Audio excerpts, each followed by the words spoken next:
Good evening. We begin tonight by recognizing Juneteenth, a celebration of the emancipation of enslaved Black Americans. June 19, 1865 was the day that thousands of Black Americans held in bondage in Texas were freed, 2.5 years after President Lincoln's Emancipation Proclamation. Our recognition of this important day comes during a reckoning on race, following the killing of George Floyd, an unarmed Black man, by a white police officer. Nationwide rallies and protests continued on Friday, and history and race remain dominant forces in our politics. President Trump will return to the campaign trail on Saturday with a rally in Tulsa, Oklahoma that was planned for tonight, but rescheduled after a fierce outcry about holding it on Juneteenth. Yet the choice of Tulsa still alarms the president's critics. Nearly a century ago, in 1921, white mobs launched a bloody attack against Black Americans in that city and destroyed what was known as Black Wall Street. As thousands of Trump supporters and protesters pour into Tulsa, authorities have expressed concern about potential violence and a spike in COVID-19 cases. And when the president takes the stage tomorrow, it will be the end of a long week that saw him face an onslaught of challenges as the campaign season enters this new chapter. They range from the explosive memoir by John Bolton, his former national security advisor, to the latest decisions by the Supreme Court, to an intense debate still going on Capitol Hill about race and police reform. And joining me tonight to discuss all of this, Yamiche Alcindor, White House correspondent for the PBS NewsHour; Geoff Bennett, White House correspondent for NBC News; Susan Page, Washington bureau chief for USA Today; and Josh Dawsey, White House reporter for The Washington Post. Yamiche, the president today on Twitter took on the protesters, the agitators, he called them, the lowlifes that he warned could be coming to Tulsa. What's the significance of President Trump making that statement on Juneteenth? Well, we're living through a protest movement where the entire nation is rethinking police brutality, thinking about the flaws in America, the idea that America just never really quite got right, that promise of every woman and every man treated equally. So I think when President Trump is tweeting out kind of really threatening protesters, what you see is the president positioning himself as against that protest movement that he knows is going to come to Tulsa, Oklahoma, that's already been there, but that will be intensified by his rally. So at the White House Press Secretary Kayleigh McEnany said that the president didn't mean all protesters, but the president's words were pretty clear. He said any protester will not be treated the same way that they were treated in other states. So the president in some ways is seen as saying, I will treat these protesters harshly. We have to remember that the president at one point joked about not treating people in police custody too nicely, saying that you need to not maybe protect their heads in the right way. So I think this is a president who, as he tries to say he's an ally of peaceful protesters, continues to really use rhetoric that most people think is putting him on the opposite side of protesters. And that, of course, is a political calculation on his part because he has positioned himself as a law and order president.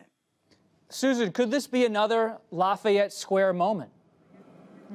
Well, it certainly could be. You know, the thing about Tulsa, it's the intersection of the two big crises that America is facing now, the coronavirus crisis and the debate over racial justice.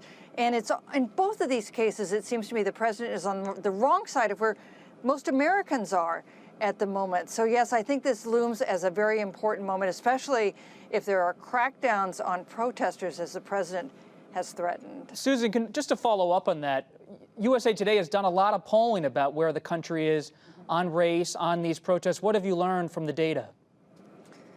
I'll tell you, one of the striking things we found in our latest USA Today Ipsos poll was that Black Lives Matter has more credibility with Americans to tell the truth than President Trump when it comes to matters of racial justice. And that is something, if we had polled 6 months ago, that would not have been the case. There has been a real shift, it seems to me, in American public opinion. Geoff, you look at the president's decision to go.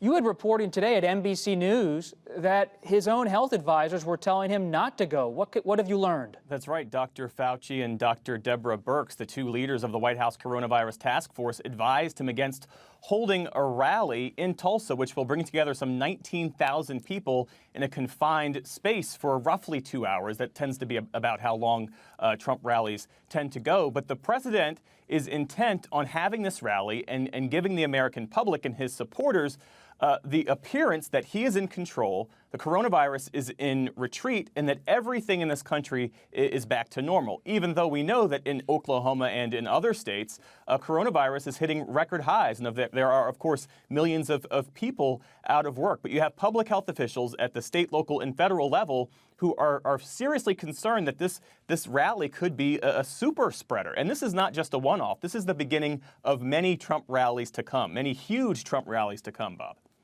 And Josh, you bounce off of Geoff's point right there, talking about the political strategy of the rallies. But I've been following your reporting all week, and you've reflected the personal motivation here in some respects for President Trump, the desire to get back out in front of his core supporters.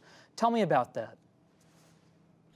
Well, as you know, Bob, the president's done maybe 600 of these rallies. And if you talk to the advisors and the people who are closest to him, they say that he gets a lot of energy and enthusiasm from them.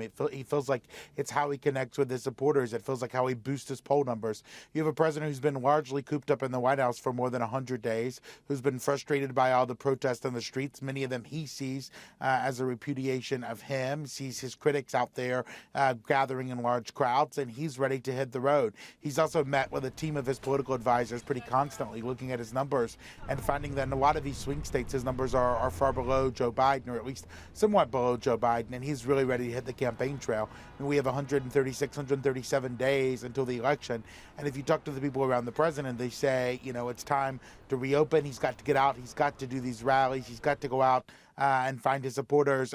This time, I mean, as you know, Oklahoma is not really a swing state. It's really just him to have a national event where he feels like he can bask in the adulation of the crowd and get his message out, because so much of the last 4 months have been messages that the president does not see as good for him, does not see as helpful for him politically, and he's really trying to be back on the offensive here.